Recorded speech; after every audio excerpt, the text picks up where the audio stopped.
Good Monday morning, everyone. Today is the day. Are you ready? I'm ready. I have my Eclipse classes ready.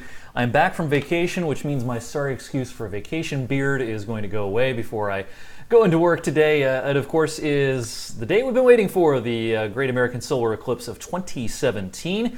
In this video, we're going to talk about today's weather, how it may impact your experience viewing the eclipse, dispel a couple of myths, and we'll talk about the weather starting tomorrow through the end of the week, which promises to be quite interesting with possibility of severe weather and then a real taste of fall as a lot of kids get set to head back to school later this week and the following week. Let's start out this morning with the radar and satellite. Radar's quiet. Across the region, we do have some high clouds streaming in, and if I take off the satellite data, actually a couple of showers and sprinkles around Columbus and back towards Toledo. Those are going to fade away, no big deal. You know, what we're concerned about today, cloud cover-wise, is some of the high clouds off to our west streaming in as we get into the afternoon. We're also probably going to see not only some high, thin cirrus clouds, but some cumulus clouds bubbling up in the warm and humid air as well. It's going to be pretty steamy out there this afternoon with temperatures in the middle and upper 80s and dew point temperatures up in the 60s. So we're going to see cirrus clouds and cumulus clouds. It's not going to be a perfectly clear day, unfortunately, but that doesn't mean you won't be able to see the eclipse if you have your glasses or your pinhole projector or your welder's glasses. I'll talk a little bit more about that in just a second. Now, what about rain today? I think there's a real small chance of seeing a shower around the time of the max eclipse around 2:30 this afternoon. Here's our high-res model showing a couple of showers down towards Dayton and Columbus around 1, and then here's 2 o'clock and 3 o'clock, kind of right in our prime zone for the max eclipse, and it's like a 10% chance kind of a thing. And your highest chance of seeing a random shower might be south of Route 30. But for most of us, I'm not worried about rain today. It's more the clouds trying to spoil things a little bit. I do think our rain chances try to go up a little bit as we head towards late afternoon and evening after the eclipse. Here's 4 and 5 o'clock, 6 o'clock. It's not going to be much, but there could be a spotty shower, and I can't even rule out a thunderstorm later on today. All right, let's talk a little bit about the eclipse. For detailed videos, I posted these during my vacation last week. Head over to ericwfmj.com. I've got videos on how to make a real simple pinhole projector. If most people didn't get their hands on these glasses. Places sold out of them. They weren't available. Most people are either going to be watching online or probably have to come up with some sort of pinhole projector device in order to safely view the eclipse. I've got some videos about that, a reminder of different types of eclipses, some facts and figures. You may remember what we call an annular eclipse back in 1994. I've got a video on there talking about that. Some videos earlier last week about how the weather may impact the eclipse. Of course, now that we're on the day of the eclipse, we have a much better idea as to what will happen, the overall timeline, that sort of thing. So head over to ericwfmj.com for that. A couple of myths floating around Facebook. What else is new whenever something interesting is happening? There's always a lot of bad information on Facebook. The best way to view the eclipse with eclipse glasses, but again, most of you did not pick up these. We're not fortunate enough to find any. There's a real run on these in the last week or so.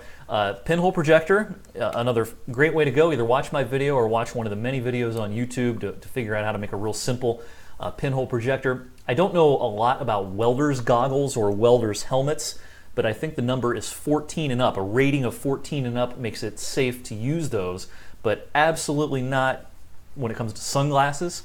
There's a thing going around Facebook that if you use your selfie camera with the sun behind you, that's a good way to do it. No. All you're going to get is a solar flare or a lens flare on your picture. It's going to turn out lousy. Honestly, any picture you try to take with a camera phone is going to turn out lousy. You need some high-end camera equipment with proper solar filters to take a halfway decent picture. Don't worry about taking pictures.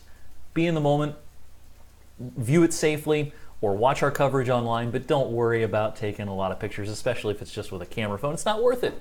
Just be in the moment and have a good time. So that's what I recommend doing this afternoon. And as you can see on the ticker on the bottom, we'll have full coverage. We're going to be on TV. We're going to be on WFMJ.com and the 21 News Facebook page with live coverage. Myself, Derek Steyer, who's in the Path of Totality in Kentucky.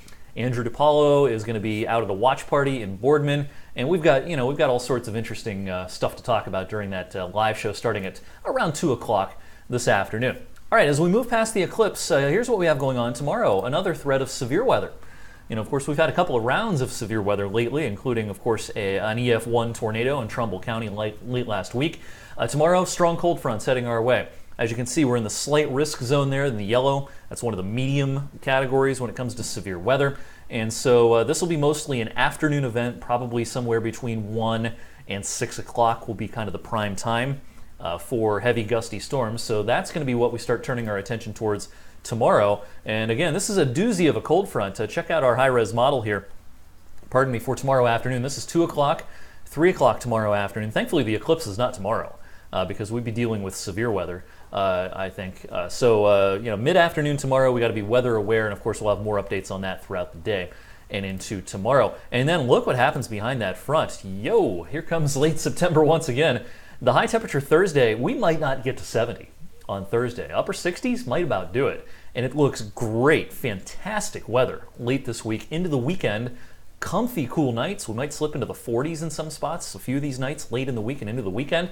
Daytime highs in the 70s and sunshine. So we've got some great weather to look forward to late this week and into this weekend. Again, we've got you covered on air and online with the eclipse today. We're not in the path of totality this time, but yeah, as you've probably heard by now, in 2024, April 8th, I believe, we will be very near or in the path of totality with the next big eclipse to cross North America. That's coming up in about 7 years. But in the meantime, today is going to be awesome. It's going to be great. Even if we have some clouds around, it's going to be a real interesting day, a great day to show your kids some real-time science if you do it safely. One other thing I want to mention, a lot of people are worried about going about their daily activities during the eclipse today. It's just a normal day, folks. You don't need to wear special glasses if you're just going to be driving or going to the store. Your pets don't need any sort of protection. Your pets are not going to stare at the sun. If they wouldn't on a normal day, they're not going to today.